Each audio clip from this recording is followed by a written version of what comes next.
প্রিয় শিক্ষার্থীবৃন্দ, নবকুমার ইনস্টিটিউশন ও ডক্টর শহীদুল্লাহ কলেজের অনলাইন ক্লাসে তোমাদের স্বাগতম। আমি মোহাম্মদ আবুল বাশার পরাগ, হিসাব বিজ্ঞান বিভাগ, নবকুমার ইনস্টিটিউশন ও ডক্টর শহীদুল্লাহ কলেজ। আমি তোমাদের অ্যাকাউন্টিংয়ের বেসিক কনসেপ্ট ডেভেলপমেন্টের ক্লাসগুলো নিচ্ছিলাম। বেসিক কনসেপ্ট ডেভেলপমেন্টের 3 নম্বর ক্লাস হয়েছিল। আজকে আমি 3 নম্বর ক্লাসের শেষ থেকে 4 নম্বর ক্লাসে যাব বেসিক কনসেপ্ট ডেভেলপমেন্টের। তো নর্মালি লাস্ট ক্লাসে আমরা দেখছিলাম ডেবিট মানে হচ্ছে খরচ, ক্রেডিট মানে হচ্ছে জমা। এর মাধ্যমে আমরা 5টা হিসাবকে আইডেন্টিফাই করছিলাম, 5টা হিসাব বের করছিলাম নর্মালি ক্যাশ বা নগদ থেকে। কিভাবে 5টা হিসাবের উৎপত্তি হলো সেই 5টা হিসাব আমি দেখাইছিলাম। আর ওই 5টা হিসাব ওই ক্লাসটা দেখে নেবা, ওই ছকটাই এঁকেছি আমি তোমাদের পরবর্তী ধাপে যাওয়ার জন্য। এখন আমাদের কি ছিল, নর্মালি ডেবিট আর ক্রেডিট নিয়ে দেখছিলাম যে ব্যয়, ডেবিট ব্যয় বা খরচ যেহেতু সেম জিনিস, ডেবিট মানে যেহেতু খরচ সেহেতু ডেবিট, আয় ক্রেডিট মানে যেহেতু জমা, আয় হলে আমাদের কাছে টাকা জমা হয় সেহেতু আয় হচ্ছে ক্রেডিট। তাহলে আমরা ডেবিট ক্রেডিটের মানেটা যদি মনে রাখি তাহলে আমরা বুঝে নিব যে আয় হচ্ছে ক্রেডিট, ব্যয় হচ্ছে ডেবিট। এখন নর্মালি অ্যাকাউন্টিং একটা কনসেপ্ট গ্রো করে কি, পিতামাতার নর্মালি বায়োলজিরও কনসেপ্ট, ওটা শুধু অ্যাকাউন্টিংয়ের না। পিতামাতার কিছু বৈশিষ্ট্য থাকে, জিনগত বৈশিষ্ট্য থাকে। পিতামাতা যদি অর্জনও করে কোনো কিছু, এই অর্জিত গুণেরও নির্দিষ্ট একটা অংশ তার সন্তান সন্ততি বা পরবর্তী প্রজন্মের মাঝে চলে যায়। অ্যাকাউন্টিংয়ের কনসেপ্টগুলো হচ্ছে সেম, বাবা মা যেদিকে যাবে বা পূর্বপুরুষেরা যেদিকে যাবে পরবর্তীগুলা ঠিক সেই দিকেই যাবে। তাহলে কনসেপ্টটা কি, নর্মালি শুধু বাবাই লিখলাম, বাবা যেদিকে যায়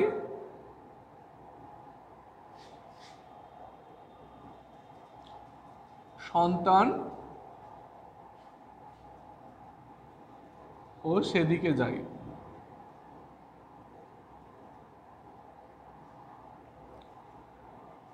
এটা কনসেপ্টটা কি, বাবার গুণাবলী যা সন্তানের গুণাবলী তা। এটা আমি বলতে চাইলাম, বাবা চোর হলে সন্তান চোর হবে, বাবা ভালো মানুষ হলে সন্তান ভালো মানুষ হবে। কিন্তু এক্সেপশনাল আছে, নর্মালি বাস্তবতায় আমি বাস্তবতায় গেলাম না, আমি অ্যাকাউন্টিংয়ের কনসেপ্ট ডেভেলপমেন্টের জন্য অ্যাকাউন্টিংয়ের কনসেপ্টের সাথে মিল রেখে একটা সেন্টেন্স লিখলাম, বাবা যেদিকে যায় সন্তান সেদিকে যায়। এখন আমরা হিসাবে আসলাম, হিসাবে এসে দেখলাম এখানে আয় ব্যয়, এই দুটা হচ্ছে প্রথম প্রজন্ম, দ্বিতীয় প্রজন্ম, তৃতীয় প্রজন্ম, first generation, second generation, third generation.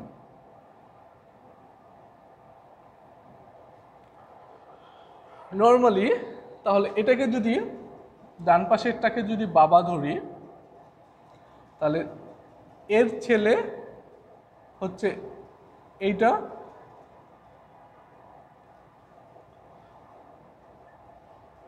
তারপরে আর কিছু নাই। তাহলে এইদিকে এটাকে যদি বাবা ধরি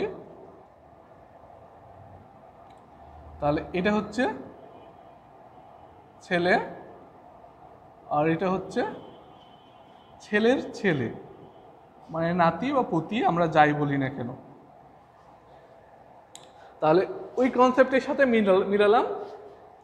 তাহলে ওই কনসেপ্টটা কি ছিল, বাবা যেদিকে যায় সন্তানও সেই দিকে যায়। এখন যখন আমি আয়ের কথা বিবেচনা করব, আয় হচ্ছে বাবা, আয় কোন দিকে যায়, আয় কি, আয় হচ্ছে ক্রেডিট। তো নর্মালি আয়কে আমরা প্রথমে কয়ভাবে ভাগ করছি, 2 ভাগে, মানে আয়ের সন্তান হচ্ছে 2টা, দায় আর আয়, নিজের নামে জুনিয়র আয়, যেটা নর্মালি আমেরিকাতে ফলো করে, ওই হিসাবে এটা হচ্ছে junior I, junior W Bush, এই টাইপের।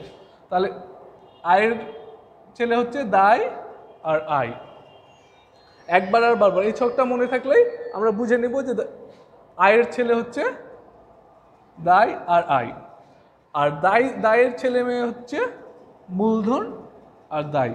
তাহলে আমরা এখান থেকে তিনটা আইডেন্টিফাই করে নিই। তাহলে তিনটা আইডেন্টিফাই করছি হচ্ছে আয়, দায়, মালিকানা সত্ত্ব।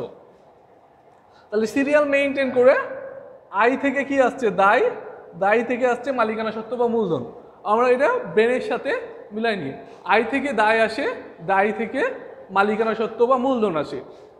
আয় থেকে দায় আসে, দায় থেকে মালিকানা সত্ত্ব বা মূলধন আসে। আমরা ডেবিট আর ক্রেডিটের মিনিং থেকে জেনে নিয়েছি আয় সচরাচর ক্রেডিট হয়, কারণ মিনিংয়ের সাথে মিল রেখে আয় হচ্ছে ক্রেডিট। তাহলে আয় থেকে কি আসে? আয় থেকে আসে দায়, দায় থেকে আসে মালিকানা সত্ত্ব। আয় যেহেতু ক্রেডিট, দায় মালিকানা সত্ত্ব সব সময় ক্রেডিট হবে। এখন আমরা ডান দিকে যাই। ডান দিকে বাবা ছিল কি? ব্যয়। ব্যয় থেকে সৃষ্টি হয়েছে কি? এটা যেহেতু ব্যয় আছে, এটা সৃষ্টি হয় নাই, ব্যয় থেকে সৃষ্টি হয়েছে সম্পত্তি। তাহলে 1 নম্বর হচ্ছে ব্যয়, 2 নম্বর হচ্ছে সম্পত্তি। আমরা ডেবিট ক্রেডিটের মিনিং মেইনটেইন করে ব্যয় হচ্ছে ডেবিট এটা পাইছি। তাহলে ব্যয় থেকে যত কিছুই সৃষ্টি হোক না কেন সেটা ব্যয়ের বৈশিষ্ট্য মেইনটেইন করে চলবে। তাহলে ব্যয় যেহেতু ডেবিট, ব্যয় থেকে যে সম্পত্তি সৃষ্টি হয়েছে সম্পত্তি হচ্ছে ডেবিট। এখন আমরা নর্মালি শিখলাম যে কোনটা ডেবিট আর কোনটা ক্রেডিট। যারা 9-10 অঙ্ক করে এসেছি, এখন কমার্স ব্যাকগ্রাউন্ডে ছিলাম, তারা সচরাচর মানে প্রশ্ন জাগতে পারে এটা ডেবিট এটা ক্রেডিট, আমি স্যার এটা জেনে কী করবো? কারণ আমি যখন জার্নালাইজ করি তখন তো আমার লাগে না কোনটা নর্মালি কি হয়, তখন আমার বৃদ্ধি পেলে কি হয়, হ্রাস পেলে কি হয়, এটা আমার কাজে লাগে। এই ছকটাই মনে থাকলে বৃদ্ধি পেলে কি হয়, হ্রাস পেলে কি হয়, কি উদ্বৃত্ত প্রকাশ করে, যেটা তোমাদের সব সময় ঝামেলায় ফেলে, সেটা কোনো কিছুতেই ঝামেলা হবে না। সেটাই এখন আমি প্র্যাকটিক্যালি দেখাচ্ছি। তাহলে প্রথম হিসাবটা কি ছিল? আমি যদি বাম পাশ থেকে আসি, প্রথম হিসাবটা ছিল আয়।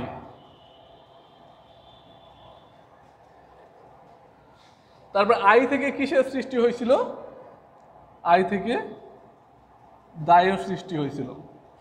দায় থেকে কিসের সৃষ্টি হয়েছিল?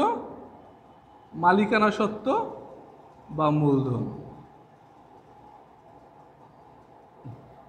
অন দ্য আদার হ্যান্ড আমি যদি এই পাশে লিখি, ডান দিকে ছিল ব্যয়। ব্যয় থেকে কি সৃষ্টি হয়েছিল? ব্যয় থেকে সৃষ্টি হয়েছিল সম্পত্তি। তাহলে আমরা এই তিনটা হচ্ছে এক ক্যাটাগরি, এই দুইটা হচ্ছে এক ক্যাটাগরির। এই তিনটার বৈশিষ্ট্য একরকম, ওই দুইটার বৈশিষ্ট্য একরকম। তো আমরা নর্মালি ইনক্রিজ আর ডিক্রিজের আসে। ইনক্রিজ হলে কি হয় আর ডিক্রিজ হলে কি হয়, এটার উপর মেনটেন করে আমরা জাবেদাগুলো করি। ইনক্রিজ, ডিক্রিজ,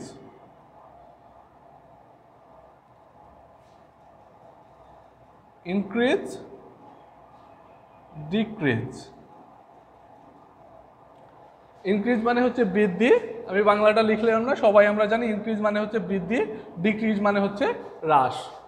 এখন আমার ইনক্রিজ করলে কি হবে, ডেবিট হবে না ক্রেডিট হবে, ডিক্রিজ করলে কি হবে, এইটা হচ্ছে আমার জানার বিষয়। এইটা 5 সেকেন্ডে যে কেউ ফিল আপ করে দিতে পারবে। জাস্ট এই ছকটা যার মাথায় থাকবে। তাহলে আমরা কি চিন্তা করছিলাম? আয় থেকে নর্মালি প্রথমে আসে বাম দিকে আয়, আয় থেকে সৃষ্টি হয় দায়, দায় থেকে মালিকানা সত্ত্ব, শেষ। আয় কি হয়? নর্মালি আয় আমরা দেখছিলাম ডেবিট ক্রেডিটের মিনিংয়ের সাথে মিল দেখে আয় ক্রেডিট হয়। যেগুলা জেনারেলি ক্রেডিট হয় বলছিলাম সেগুলা বৃদ্ধি পেলে ক্রেডিটই থাকবে। তাহলে বৃদ্ধি পেলে ক্রেডিট। আয় থেকে যেহেতু দায়ের সৃষ্টি হচ্ছে, দায় বৃদ্ধি পেলে ক্রেডিট। দায় থেকে যেহেতু মূলধন বা মালিকানা সত্ত্ব সৃষ্টি হয়েছে, এইটাও বৃদ্ধি পেলে ক্রেডিট। নর্মালি আমরা যদি ডেবিট ক্রেডিট দুইটার মধ্যে একটা বের করতে পারি, তাহলে বিপরীত হয়ে ডেবিট থাকলে তার বিপরীতটা ক্রেডিট হয়ে যাবে। তাহলে এখন দেখছি যেহেতু বৃদ্ধি পেলে বা ইনক্রিজ হলে ক্রেডিট, তাহলে ডিক্রিজ হলে ডেবিট।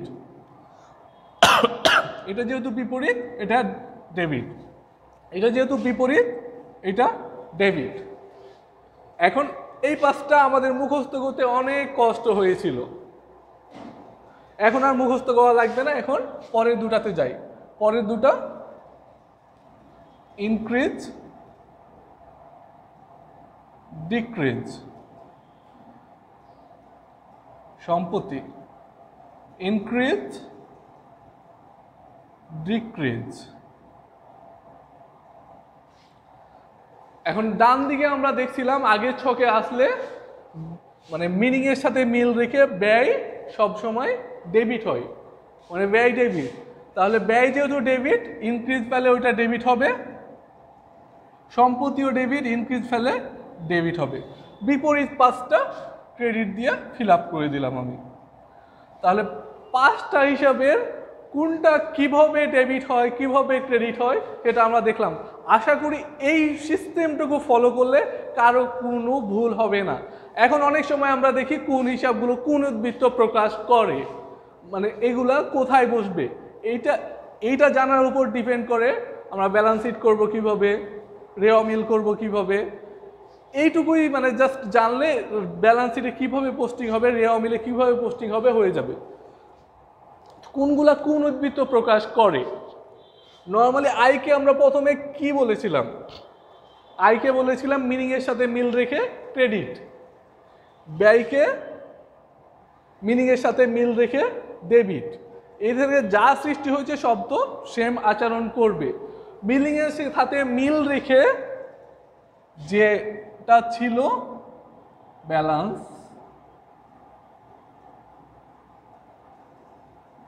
বা উদ্বৃত্ত, মিনিং এর সাথে মিল রেখে প্রথমে যেটা পাইছিলাম সেই উদ্বৃত্তটা প্রকাশ করবে। ব্যয় তাহলে ক্রেডিট উদ্বৃত্ত আয় তাহলে ক্রেডিট উদ্বৃত্ত প্রকাশ করবে, দায় তাহলে ক্রেডিট উদ্বৃত্ত প্রকাশ করবে, মালিকানা সত্ত্ব বা মূলধন তাহলে ক্রেডিট উদ্বৃত্ত প্রকাশ করবে। ব্যয় সচরাচর ডেবিট হয় তাহলে ডেবিট উদ্বৃত্ত প্রকাশ করবে, এইটাও ডেবিট উদ্বৃত্ত প্রকাশ করবে।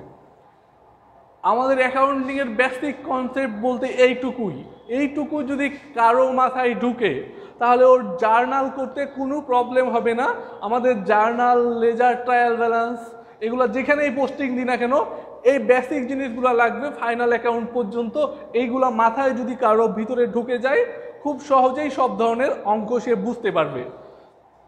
তাহলে আমরা দেখে নিলাম 5 প্রকার হিসাবে কি কি করতে হয়, কিভাবে হয়। এখন এর পরবর্তী ধাপে কি আমরা আমাদের বই অনুসারে ফলো করতে যাব। পরবর্তী ধাপটাই হচ্ছে আমরা জার্নাল, লেজার, ট্রায়াল ব্যালেন্স দিয়ে শুরু করব, কারণ অ্যাকাউন্টিং এর ভিত্তি হচ্ছে জার্নাল। আর এই অ্যাকাউন্টিং এর ভিত্তি, জার্নালের ভিত্তি হচ্ছে 5 প্রকার হিসাব। 5 প্রকার হিসাবের ভিত্তিতে জার্নাল করা হয়। এখন জার্নাল করতে হলে আমাদের আইডেন্টিফাই করতে হবে কোনটা লেনদেন বা কোনটা লেনদেন না, সেটা আমরা সামনে ক্লাসে দেখব।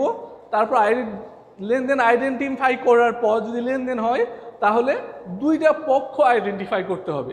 দুইটা পক্ষ আইডেন্টিফাই করলে তারপরে আমরা এই সূত্রের মাঝে যেখানে লিখলাম এই সূত্রের মাঝে ফেলে দেব কোনটা ডেবিট হয় কোনটা ক্রেডিট হয়, অটোমেটিক বের হয়ে যাবে।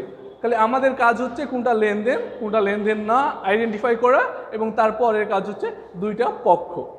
আমরা শুধু একটা সহজ সূত্রের মাধ্যমে বা একটা মেশিনের মাধ্যমে আমরা আইডেন্টিফাই করে নিব নেক্সট ক্লাসে যে কোনটা লেনদেন কিন্তু লেনদেন না।